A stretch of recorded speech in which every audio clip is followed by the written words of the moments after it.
Secretary of Defense Pete Hegseth nearly caused an international incident last week when he accidentally had American troops and contractors invade Mexico. Specifically, they landed on a beach in Mexico, Gulf of Mexico side, of course, and began planting signs in the ground that said restricted area. The signs were posted, and this is important, in both English and in Spanish. And then, after Mexican authorities showed up, guns drawn because they believed the country was, of course, being invaded, the whole thing was written off as just a big old misunderstanding by Pete Hegseth's Pentagon. Let me read you this from a report from The Guardian. U.S. contractors, and it does put contractors in quotation marks, which means they're not buying it, arrived by boat on Monday, driving signs into the sand near where the Rio Grande empties into the Gulf of Mexico. Alarmed witnesses quickly alerted officials, and heavily armed Mexican security personnel rushed to the scene on trucks mounted with machine guns in a terrifying standoff. The Pentagon, in a deeply embarrassing statement, admitted that its troops were mistaken when they landed on the beach. The Mexican personnel watched as the Americans drove 6 signs into the ground which said, "Warning, restricted area," written in English and Spanish. They claimed that the beach was the property of the U.S. Department of Defense and had been declared restricted by, quote, the commander. They also said unauthorized access or photography was not allowed in that area, and that if you are found here, you may be detained and searched. Mexico's Foreign Affairs Ministry said its Navy removed the signs from the sand, which it believed were on Mexican territory. Because it was on Mexican territory. Pete Hegseth accidentally invaded a sovereign nation after months of the Trump administration threatening to actually send military down into Mexico to take care of the cartels. Wow. What a strange coincidence, right? The country that we have repeatedly heard this administration tease about, invading, and then we accidentally invade them. Now, here's the thing. Every person that has a cell phone, we have GPS. We can pull up our little map app, whichever one you prefer, and it's going to show you right where you are as a human being. So it's pretty easy to determine whether or not you're on U.S. soil or Mexican soil. All you got to do is pull out that cell phone, and I guarantee you every single one of those individuals on that boat had one. Furthermore, the boats themselves, the one that pulled up onto the beach, had GPS. They knew exactly where they were. Unless, of course, the boat was being driven by 5-year-olds or somebody that was insanely intoxicated.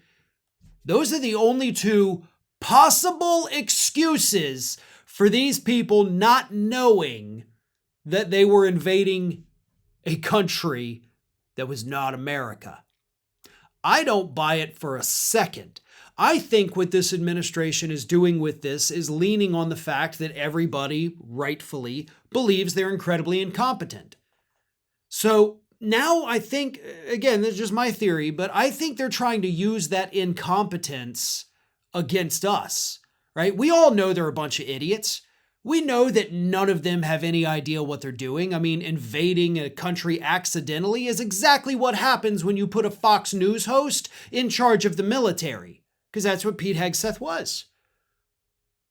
But at the same time, if they're competent enough to know that we know they're incompetent, then of course they can do stupid, crazy things and be like, oh no, look how incompetent we are. Oh, we didn't mean to do it.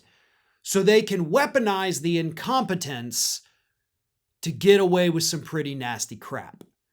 And I firmly believe that that is exactly what happened here. Sam Altman said ChatGPT will get to know you over your life.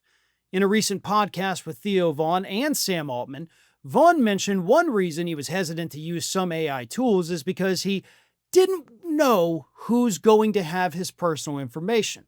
Sam Altman's response was, I think that makes sense. to really want the privacy clarity before you use it a lot, the legal clarity. So even Sam Altman understands the concerns around privacy. That's why I've partnered with today's video sponsor, Venus.ai. Eric Voorhees is a leading crypto entrepreneur known for advocating for individual financial control, decentralized finance, and user privacy. He is also a respected speaker and author in the tech and crypto communities. His vision drives Venus.ai's mission to offer uncensored and open-source AI solutions. Venus utilizes leading open-source AI models to deliver text, code, and image generation to your web browser or via their app. They don't spy on you or censor the AI. Messages are encrypted and your conversation history is stored only in your device or browser. AI can be extremely valuable, but we shouldn't need to give up our privacy to use it. Their Pro plan unlocks the full platform and features, including PDF uploads for summaries or insights, the ability to turn off safe mode for unhindered image generation, the ability to change how Venus interacts with you by modifying the system prompt, limitless text, and high image limits. It has 4 specialized models in addition to Venus Uncensored. It has reasoning, small, medium, and of course large. It has image analysis and multimodal support, custom AI characters you can create and chat with, API access through VVV token staking, and if you want to use the AI without fear of handing over your most intimate thoughts to a corporation or the government, you can get 20% off a Pro plan using my link, Venus.ai/Farron, and use code Farron at checkout.